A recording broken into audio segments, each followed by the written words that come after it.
হুমকি ধমকি দিবেন না। আমরা চাই আমরাও শান্তিতে থাকি, আমরা চাই আপনারাও শান্তিতে থাকুন। আমাদের শান্তি নিয়ে টান দিলে কারো শান্তিই থাকবে না। তখন একদল জানবাজ তরুণ এবং তরুণী সামনে এসে বুক চিতিয়ে তারা ভয়কে জয় করে গুলির মুখে আন্দোলন গড়ে তুলেছিল। এটি সঠিক। 15.5 বছর ফ্যাসিবাদী শাসনের বিরুদ্ধে আমরা যারা বিরোধী দলে ছিলাম দফায় দফায় আন্দোলন করেছি, কিন্তু আমাদের আন্দোলনের মুখে ফ্যাসিবাদীরা পালিয়ে যায়নি। যেদিন এই তরুণ তরুণীরা সিদ্ধান্ত নিয়ে সামনে এসেছিল, জনগণ তাদের ডাকে সাড়া দিয়েছিল। নারী পুরুষ শিশু কিশোর যুবক আবাল বৃদ্ধ বনিতা সকলে রাস্তায় নেমে এসেছিল। আন্দোলন সেদিনই সফলতার মুখ দেখেছিল।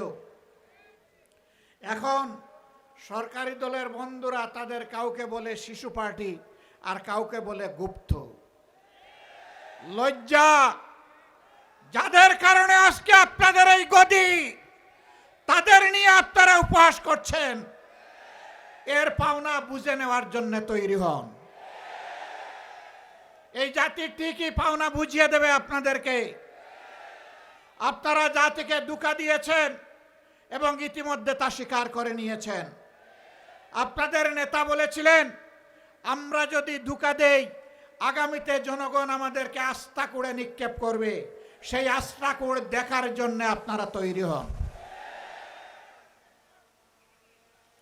গণভোটের রায় অগ্রাহ্য করার মানে হচ্ছে এদেশের জনগণকে অপমান করা, তাদের ভোটকে অস্বীকার করা, তাদের রায়ের প্রতি বৃদ্ধাঙ্গুলি দেখানো।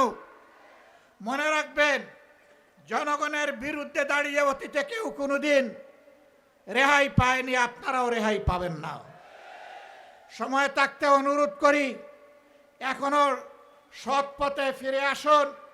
জাতির সাথে গাদ্দারি বেইমানি করবেন না। আপনারা এসে বলুন, আমরা ইতিমধ্যে যা করেছি ভুল করেছি, আমরা জনগণের দেওয়া রায়, গণভোটের রায় আমরা বাস্তবায়ন করব। হয়তো জনগণ তখন আপনাদেরকে ক্ষমা করবে। আপনারা বলেন আপনারা নাকি সংস্কারের প্রবক্তা। আপনাদের আগে কেউ সংস্কার কর্মসূচি ঘোষণা করে নাই, কিন্তু আফসোস আপনাদের সংস্কার কর্মসূচির প্রথম দফার সাথে আপনারাই আজকে গাদ্দারি করছেন। এই দফায় লেখা আছে, আপনারা যদি নির্বাচিত হন তাহলে এই দেশকে মেরামত করা লাগবে, আর মেরামত করতে হলে সংবিধানের সংস্কার সাধন করা লাগবে। আজকে আপনারা বলছেন সংস্কার কি জিনিস সংবিধানের আপনারা বুঝেন না। তাহলে কি আপনারা শিশুর মতন না বুঝে প্রথম দফায় লিখেছিলেন? আপনারা আপনাদের ইশতেহারে লিখেছিলেন বাংলাদেশের কোথাও অনির্বাচিত কোনো জনপ্রতিনিধি থাকবে না। সরকার গঠন হওয়ার পর 42টা জেলায় ইতিমধ্যে আপনারা প্রশাসক নিয়োগ করেছেন। প্রশাসক কি নির্বাচিত জনপ্রতিনিধি? তা আপনারা তো আপনাদের ইশতেহারের সাথেই তো বিশ্বাসঘাতকতা করছেন। প্রিয় দেশবাসী, আপনারা আগে বলেছিলেন আপনারা বিচার বিভাগের স্বাধীনতা নিশ্চিত করবেন। এখন আপনারা সেই যে অর্ডিন্যান্স ছিল সেই অর্ডিন্যান্সের আপনারা বিরোধিতা করছেন এবং আপনারা বলছেন এটা এখন আপনারা করবেন না। তার মানে বিচার বিভাগকে নিজেদের হাতের মুঠায় রেখে আগামী দিনে আপনাদের আকাম কুকামের প্রতিবাদ যখন জনগণ করবে, তখন সেই বিচার বিভাগকে অতীতের ফ্যাসিবাদী কায়দায় জনগণের বিরুদ্ধে আপনারা কাজে লাগাতে চান। আমরা চেয়েছিলাম ফ্যাসিবাদীরা যেমন করে গুম এবং খুনের সংস্কৃতি চালু করেছিল, সেই গুম সংস্কৃতিকে নির্মূল করার জন্য একটা স্বাধীন গুম কমিশন গঠন হোক। আপনারা তার বিরোধিতা করছেন। আপনারা স্বাধীন মানবাধিকার কমিশন আপনারা মানছেন না। আপনারা একটা নিরপেক্ষ কমিশনের মাধ্যমে পিএসসির নিয়োগ আপনারা মানবেন না, আপনারা উল্টা পথে চলছেন। আপনারা মনে রাখবেন, যেই পথ ধরে স্বৈরাচার চলেছিল একই পথ ধরে আপনারাও হাঁটছেন। স্বৈরাচারের যে পরিণতি অতীতে হয়েছে, আপনাদের পরিণতি ভিন্ন হবে না যদি এই পথ থেকে আপনারা ফিরে না আসেন। এই সংসদের মেয়াদ মাত্র গেল 2.5 মাস। আমরা চাইনি, এখনই আপনাদেরকে শক্ত করে ধরতে আমরা সুযোগ দিতে চেয়েছি যে আপনারা আপনাদের ভুলকে সংশোধন করুন। মনে রাখবেন, আমাদের এই উদারতা যেন কোনো দুর্বলতা হিসেবে আপনাদের কাছে ধরা না দেয়। ভালো কাজ করবেন, আমরা পানির মতো তরল। মন্দ এবং অন্যায় কাজ করবেন, জনগণের বিরুদ্ধে অবস্থান নেবেন, আমরা ইস্পাতের চাইতেও কঠিন হয়ে দাঁড়াবো সেদিন। দেশ এবং জনগণের কোনো ক্ষতি আমরা মেনে নেব না। আপনাদের নেতা বলেছিলেন দুর্নীতিকে টুটি চেপে ধরবেন। আপনারা ক্ষমতায় এসেই বললেন যদি সমঝোতার ভিত্তিতে কিছু নেওয়া হয় এটা চাঁদা হবে না। ধিক্কার জানাই। আজকে আপনাদের পরিচয় হয়েছে, আপনাদের নাম ছিল জাতীয়তাবাদী দল, এখন মানুষ বলে চাঁদাবাজি দল। একজন চাঁদাবাজকেও আপনারা কবজায় আনেন নাই। জনগণ বিশ্বাস করতে বাধ্য হবে মাথা থেকে পায়ের পাতা সবাই চাঁদাবাজ। নাইলে কেন চাঁদাবাজি বন্ধ হচ্ছে না? সব জায়গায় কেন দুর্নীতির মহা উৎসব চলছে? গায়ের জুড়ে সব জায়গায় রাজনৈতিক দখলবাজি কেন চলছে? বাংলাদেশ ব্যাংকের মতো সেন্ট্রাল ব্যাংকের জায়গাটাও আপনারা ঠিক রাখলেন না। সেখানে একজন দলখানা লোককে আপনারা, অযোগ্য লোককে আপনারা বসাই দিলেন।